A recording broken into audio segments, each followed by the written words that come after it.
What is up? It is your main man, the satisfied rat, coming at you with another one. And these are the most unethical life hacks from Unethical Life Pro Tips on Reddit. Now, this is actually the one good life pro tips Reddit subreddit that there is out there. The life pro tips one, not very good. Illegal life pro tips, again, they're illegal. So you probably, you don't want to be doing those too often. But unethical life pro tips, these are actually some pretty good life pro tips, generally speaking. So I just did the normal life pro tips, and they were pretty garbage. Only like 2 or 3 of them out of the whole 10-minute video was anything useful. Now this one, I'm expecting some better life pro tips. Rice burrito, get yours at a Taco Bell near you. Subscribe and leave a comment to see your face in the next video. An unethical life pro tip, or ULPT, is a tip that improves your life in a meaningful way, perhaps at the expense of others. Koalas have a 20% chance of being infected with chlamydia, with many more carrying the disease. If you are harboring koala refugees from the Australian bushfires, and you cheated on your spouse and got chlamydia, use this as an excuse. If you See? don't want to make a call, but may later need to prove that you, in fact, did make a call, but they didn't pick up, turn airplane mode on, and make a call. It'll make it look like you did make the call, but the other person/entity didn't answer. In other words, a missed call. Used to do this to prove that I had tried calling my tutor, but he didn't pick up, so I couldn't set a time to study with him.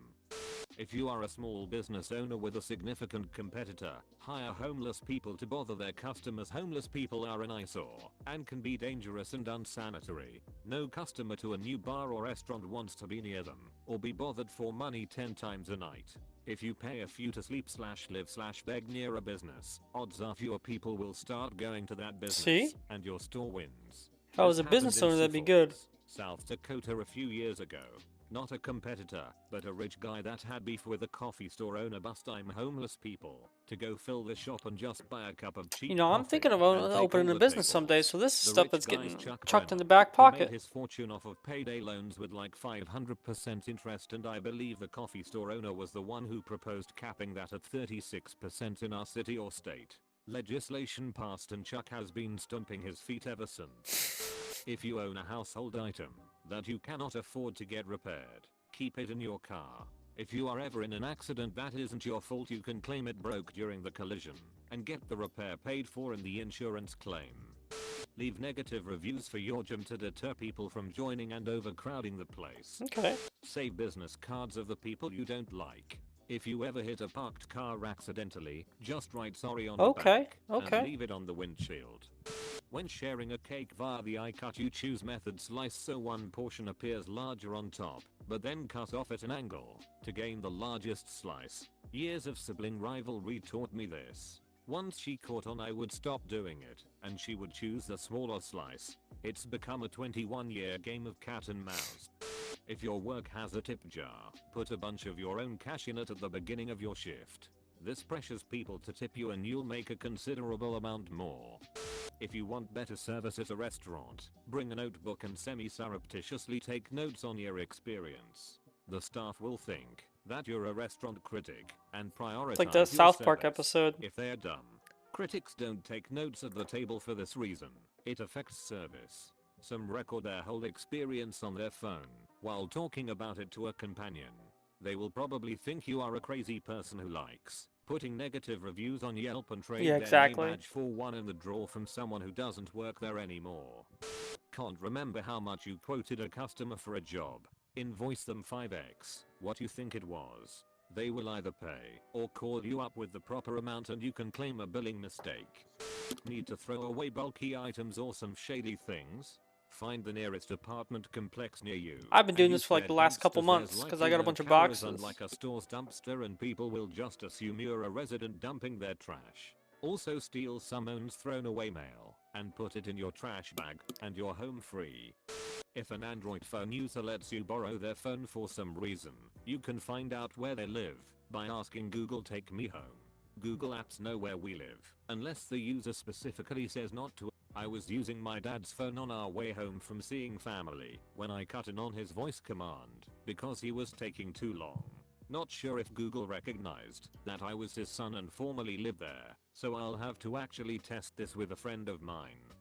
If you see something you really want on Craigslist, and it might get sold quickly, save the number and report the ad, so it gets taken down, and the pool of offers ends with you. Snot-nosed brat bothering It's you, pretty smart. blast a frequency you can't hear, but will drive them insane. As we grow older, we lose the ability to hear higher frequencies. Certain frequencies can only be heard by people of a younger age. If a snot-nosed little shit keeps bothering you, blast something like this link to a rat repellent noise, wherever the kids are with a giant as speaker. Neighbor's kids being a piece of shit, and neighbor won't do anything, no problem. Blast the shit out of them 24/7. Loud upstairs/downstairs neighbors with kids. No problem, blast M. Teens loitering on your property? Blast M. Be careful with this, because it could hurt their ears physically, but I'm not really sure. Today the government banned flavored vape pods, so now is the perfect time to buy them. When stores are no longer carrying them, you can sell them for double, or even triple the price to desperate teens. If you suspect your so might be cheating on you, check their Google Maps location history. They may delete their messages and the like, but often will forget about this. Conversely, if you are cheating on someone, delete your location history.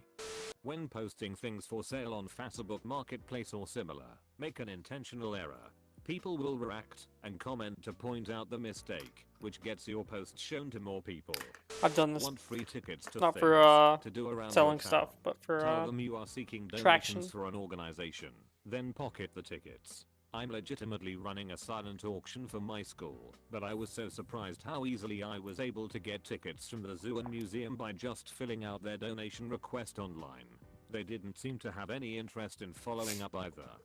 Whenever you buy new furniture, scratch a tiny bit of the back where you can't see with a knife. Take a photo and send an email to the furniture store's customer service and say if there's a defect. 90% of the time they will offer a partial refund. I bought a $700 bed frame, scratched the back of it, and emailed a photo of the defect to the furniture store's customer service team and got a partial refund of $300. Wouldn't do this with the mum and pop furniture stores though, I'd stick to the big chain furniture stores.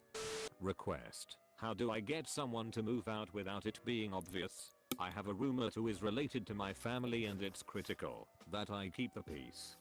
For a number of reasons, we can't stand this guy. What are subtle ways I can fuck with him to make him move out?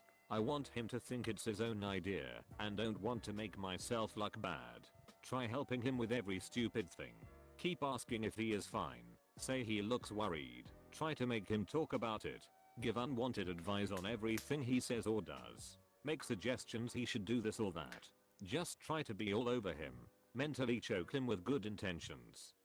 Dramatically decrease your chance of getting tickets by giving small donations to police department charities. When you send the donation request department stickers and prominently display each year's sticker in succession on the back of your vehicle, the officer will notice, and especially when you have 3+ stickers, it really makes the officer rethink, and they approach your window like they owe you. Works like a charm. Making donations of just around $10 works fine, and $30 beats $200-300. If a relative That's keeps pretty asking smart. you about having kids, lie that the wife is pregnant. A few months later, tell them there was a miscarriage, so they'll feel uncomfortable bringing up the subject again.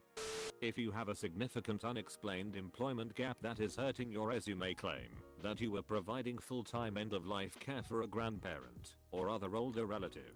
I found Why wouldn't you just lie and just say that, like, just start the date that you had your previous job back to whenever that was? It's not like they check, you know? Yeah, I mean, unless you're going for like some type of top secret clearance or something, they don't normally check all that stuff. Or unless you're like a big hotshot lawyer or doctor or something like that, they really, most people aren't checking. I mean, people aren't checking that you're working as a graphic designer for a year if you just took a year off. By the way, how are you people taking like a long time off like that? I don't get how people are taking such like just months at a time off. found this out Jeez. because it actually was true in my case. I had a 14-month employment gap after college, so I could care for my grandfather who was dying from brain cancer. So I could understand that, right? You go from college to, you know, straight into the workforce. I get that, right? But once you've been in the workforce, it's easy to just say, I worked here longer, or I started here, way back then. You just take your start date, move it back 3 months, and say, oh, that's where I was working for three Gap has months. always hurt me. When I explained it at an interview recently, the interviewer's entire opinion of me changed in her eyes. That gap initially meant I was lazy and coasted for a year after college, and once I told her I was caring for my grandfather, she realized that her perception of the situation was wrong. After that, I wrote it in my resume, like it was a job, and bam, significant increase in the number of interview callbacks. It's a perfect lie. No one can verify it. They can't ask you details about it without being a dick. You can be as vague as you want and no one will press you. And it makes you look like a goddamn selfless hero. Ever need to go to the hospital? Don't bring your ID indefinitely. Don't give them your real name or address. They can't bill you the unethical, outrageous amounts if they don't know who you really are. Yet they still have to treat you. Just make sure whoever brings you to the air has the same story as you. Need a discount for an online purchase? Try variations of sorry, sorry 15, sorry 20, etc. Companies will often have unadvertised coupon codes available to give to customers for faulty products or shipping mistakes. If a website requires you to enter payment information before getting a free trial, create an account on the Spanish or Belgian PayPal, since those don't Look, you guys can just use privacy.com. It lets you come require up you with to these enter a credit card cards to with like create no the money on account, them. and then just add it to your payment info. If you're driving next to a cop with drugs in your car and are trying to act normal, pick your nose. Your body language shows you aren't concerned with anyone around you. The last thing you'd ever do if you were paranoid about a cop next to you is pick your nose. Plot twist: Op is a cop and is using this to help him know which cars have drugs in them. Mm-hmm. Mm-hmm. Hope you guys enjoyed the video. Not all of those are ones that like you're gonna be using every day, but some of them it's like if you get in a specific situation that that can really help you out. So since you made it this far, like, subscribe, of course. Check out my other videos. Peace.